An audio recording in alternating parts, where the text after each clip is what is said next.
राज्य शासनाच्या मार्गदर्शक सूचनांनुसार पुणे जिल्ह्यातील सर्व माध्यम व्यवस्थापन आणि अभ्यास मंडळाच्या शाळांमध्ये प्रजासत्ताक दिनानिमित्त विद्यार्थ्यांसाठी देशभक्तीपर गीतांवर सामूहिक कवायत संचलन कार्यक्रमाचे आयोजन करण्यात आलं आहे।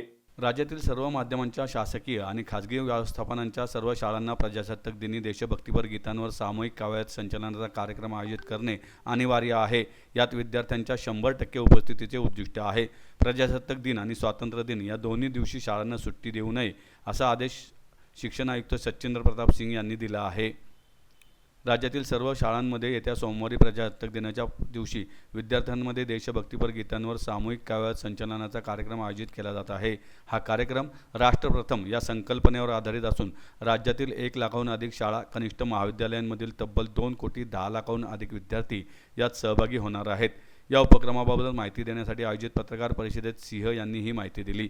यावेळी महाराष्ट्र राज्य माध्यमिक व उच्च माध्यमिक शिक्षण मंडळाचे अध्यक्ष त्रिगुण कुलकर्णी, सचिव डॉक्टर दीपक माळी, शिक्षण विभागाचे सहसंचालक हारून अत्तार, माध्यमिक व उच्च माध्यमिक शिक्षण विभागाचे संचालक डॉक्टर महेश पालकर उपस्थित होते।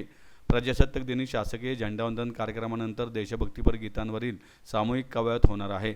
सुमारे 20 मिनिटे कालावधीचा हा कार्यक्रम असेल। आनंददायी शनिवार विद्यार्थ्यांच्या कवायतींचा सराव करून घेण्याच्या सूचना देण्यात आल्या होत्या।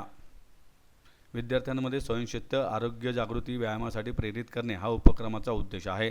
NCC स्काउटच्या विद्यार्थ्यांची कवायतीसाठी मदत घेता येते। कवायतीचा फायदा विद्यार्थ्यांच्या शिक्षणातही होतो। एकाच परिसरात असलेल्या प्राथमिक, माध्यमिक शाळा, कनिष्ठ महाविद्यालयांनी एकत्रितपणे संचलन कार्यक्रम आयोजित करण्याच्या सूचना देण्यात आल्या आहेत। या दिवशी विद्यार्थ्यांनी गैरहजर न राहता 100% उपस्थिती राहील याची दक्षता शाळांनी घेतली पाहिजेत, असेही सिंह यांनी यावेळी नमूद केले। या बाबतीत पहिल्यांदा राज्यस्तरावर राज्यस्तरीय दक्षता पथक याचा शासन निर्णय काढण्यात आलेले आहे, ज्यामध्ये आयुक्त शिक्षण यांची अध्यक्षता मध्ये सर्व स्पेशल IG, सर्व अतिरिक्त विभागीय आयुक्त, सर्व बोर्ड के रिजनल चेअरमॅन त्याचे सदस्य आहे। त्याची एक बैठक झालेली आहे, जे मॉनिटर राज्य स्तरावर से सुद्धा करणार आहे।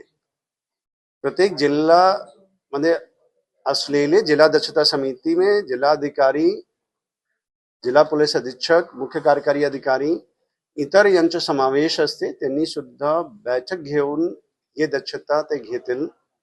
तसेच 80% से जास्त 10वी और 12वी के जे परीक्षा केंद्र आहे त्यांच्या वर्गामध्ये CCTV लागलेले आहे। ते CCTV सुद्धा मॉनिटर होणार आहे, ज्याच्याशी कोणीही कॉपी याचा प्रयत्न यशस्वी